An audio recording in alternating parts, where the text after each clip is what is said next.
Hello class 10th students, कैसे हो सब लोग। आई होप कि सब बहुत अच्छे से होंगे। इस वीडियो में हम डिस्कशन करने वाले हैं क्लास 10th चैप्टर 2 यानी कि acid and base and salt के इंटेक्स क्वेश्चंस के बारे में। अगर तुमने इससे प्रीवियस वीडियो अभी तक नहीं देखा, साथ ही साथ और भी आने वाले इंटेक्स क्वेश्चंस का सॉल्यूशन देखना चाहते हो तो कंप्लीट प्लेलिस्ट का लिंक मिलेगा तुम्हें डिस्क्रिप्शन में। तो एक बार डिस्क्रिप्शन जरूर चेक कर लोगे, जहां पर तुम्हें और भी चैप्टर्स के क्वेश्चंस देखने को मिल जाएंगे।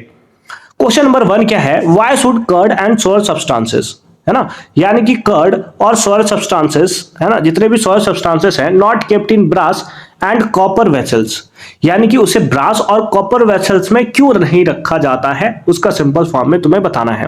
तो तुम्हें यह पता है कि जितने भी कर्ड या फिर सोलर सब्सटेंसेस होते हैं वो हाइड्रोजन आयन कंटेन करते हैं। हाइड्रोजन आयन कौन कंटेन करता है, दैट इज एसिड। तो अगर उसे हम ब्रास में रखेंगे या फिर कॉपर में रखेंगे, वैसे केसेस में ये क्या करेगा, ब्रास और कॉपर के साथ, है ना, कॉपर या फिर ब्रास के साथ कंबाइन कर लेगा और कंबाइन करके एक नए प्रोडक्ट का फॉर्मेशन करेगा जो कि नेचर में पॉइजनस होगा। और यही रीजन होता है कि उसे कभी भी हम लोग कर्ड को ब्रास या फिर कॉपर जैसे वेसल्स में नहीं रखते हैं।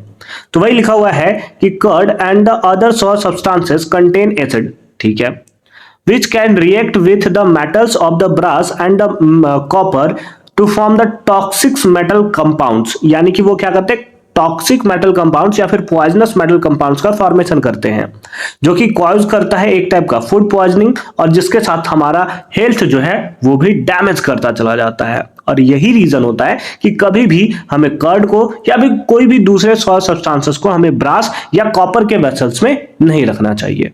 ठीक है, क्लियर है ना? हाँ सर क्लियर है, चलो ठीक है। सेकंड क्वेश्चन में आते हैं। सेकंड क्वेश्चन क्या है, which gas is usually liberated when an acid react with a metal, यानी कि जब एसिड मेटल के साथ रिएक्ट करेगा तो कौन सा गैस लिबरेट होता है? सर हाइड्रोजन गैस होता है। कैसे होता है अभी रिएक्शन के बेसिस पे देखेंगे हम लोग। Illustrate with the help of an example, इसी को एक एग्जांपल्स के बेसिस पे बताना। और how will test the presence of this gas, और उस गैस के प्रेजेंस को आप कैसे आइडेंटिफाई करोगे उसके बारे में बताना है। तो सबसे पहले ये पता कर लेते हैं कि वो गैस जो है वो हाइड्रोजन तो है, बट कैसे है, रिएक्शन के बेसिस पे समझते हैं। हालांकि यहां पे लिखा हुआ है when an acid react with a metal, जब एसिड मेटल के साथ रिएक्शन करता है, हाइड्रोजन गैस लिबरेटेड, है ना। जैसे एग्जांपल में दिया है कि डाइल्यूट सल्फ्यूरिक एसिड है, तो आ जाओ सल्फ्यूरिक एसिड ले लेते हैं, दैट इज H2SO4। इसका रिएक्ट करा रहे हैं जिंक ग्रेनुअल्स के साथ, तो इसका रिएक्शन जिंक ग्रेनुअल्स के साथ करा दिया।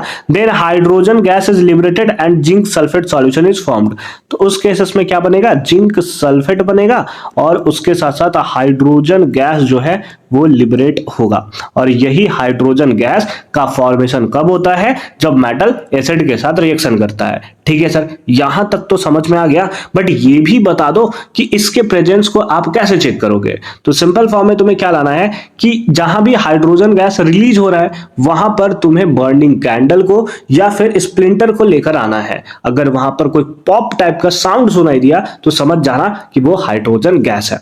ठीक है, चलो आंसर देख लेते हैं। The presence of hydrogen gas is tested by burning it when a light and match sticks, match sticks भी ला सकते हो, है ना, स्पिंटर ला सकते हो, उसके साथ साथ कैंडल ला सकते हो। brought near the gas jar containing the hydrogen gas, it burns with a pop sound, किस साउंड के साथ ये बर्न करता है, दैट इज पॉप साउंड के साथ बर्न करता है, मेकिंग अ लिटिल एक्सप्लोजन, उसके साथ साथ छोटा छोटा एक्सप्लोजन भी करता है, फद फद फद फद, ऐसा तुम्हें वहां पर दिखाई देगा। तो उससे पता चल जाता है कि बिल्कुल ये क्या है, हाइड्रोजन गैस है। तो इस तरीके से तुम इसे आइडेंटिफाई कर सकते हो। ठीक है, क्लियर है? हाँ सर क्लियर है। नेक्स्ट आ जाते हैं क्वेश्चन नंबर 3 पे। थर्ड क्या है, अच्छे तरीके से देखोगे। A metal compound A react with dilute hydrochloric acid to produce effervescence. Effervescence का प्रोडक्शन होता है, मतलब समझ जाना कि CO2 गैस जो है वो रिलीज हो रहा है।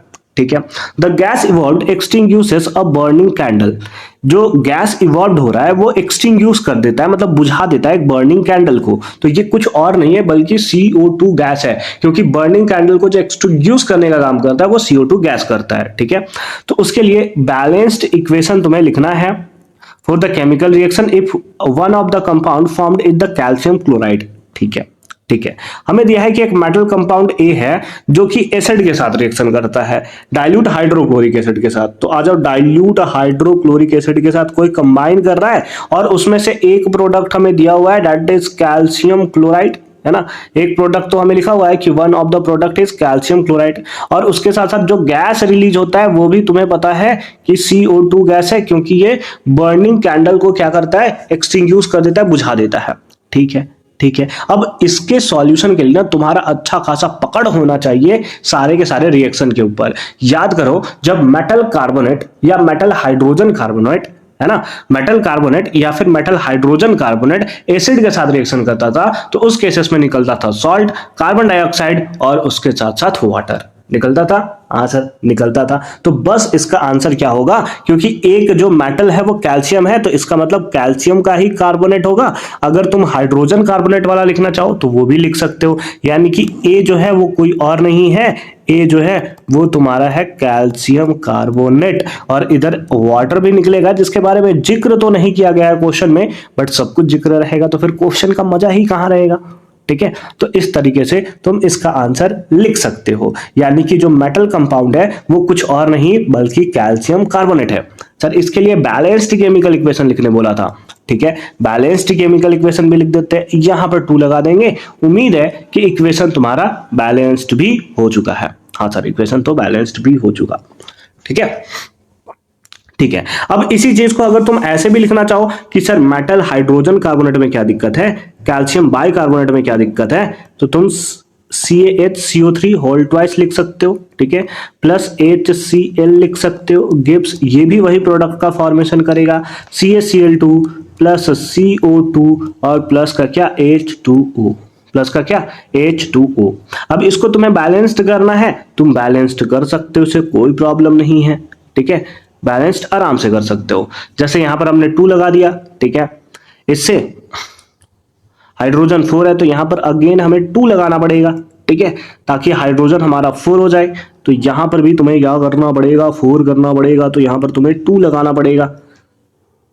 ठीक है, इक्वेशन को बैलेंस्ड करना है, बैलेंस्ड करना तो एकदम सिंपल है भाई, है ना। सिंपल तो तुम लोग कर ही सकते हो, बैलेंस्ड नहीं सर, आप बैलेंस्ड करके हमें दिखा दो। ठीक है, बैलेंस्ड करके हमें दिखा दो ताकि हमें क्लियर हो जाए। ठीक है, ठीक है, कर देते हैं, उसमें क्या प्रॉब्लम है। ठीक है, इक्वेशन में भी बैलेंस्ड हो चुका है। 2 क्लोरीन, कार्बन 2, कार्बन कार्बन तो एक ही है सर। ठीक है, यहाँ पर 2 कर देते हैं, कार्बन 2 हो गया, ऑक्सीजन 6, O2 6। हाँ, इक्वेशन जो है अब हमारा बैलेंस्ड हो चुका। ठीक है, तो इस तरीके से तुम क्वेश्चंस लिख सकते हो। वहां पर ए तुम लिख दोगे कि ए जो है मेटल कंपाउंड, तो ये कौन सा होगा, ए तुम ये भी लिख सकते हो कि ए जो होगा वो कोई और नहीं बल्कि कैल्शियम बाइकार्बोनेट होगा, यानी कि हाइड्रोजन कार्बोनेट होगा। ऐसा तो कहीं मेंशन भी नहीं है कि कार्बोनेट है या बाइकार्बोनेट है, तो कोई प्रॉब्लम नहीं है, तुम दोनों आंसर लिख सकते हो, है ना। या फिर कोई भी एक लिखना चाहो तो कोई भी एक तुम लिख सकते हो। ठीक है, ठीक है। देन आई होप कि ये पार्ट तुम्हें एकदम क्लियर फॉर्म में समझ में आया होगा। मिलते हैं अगली वीडियो में, ठीक है, एक और इंटेक्स क्वेश्चन के सॉल्यूशन के साथ। तब तक के लिए अच्छे से पढ़ाई करते रहो। कंप्लीट प्लेलिस्ट का लिंक मिलेगा तुम्हें डिस्क्रिप्शन में, तो एक बार डिस्क्रिप्शन तुम जरूर चेक कर लेना।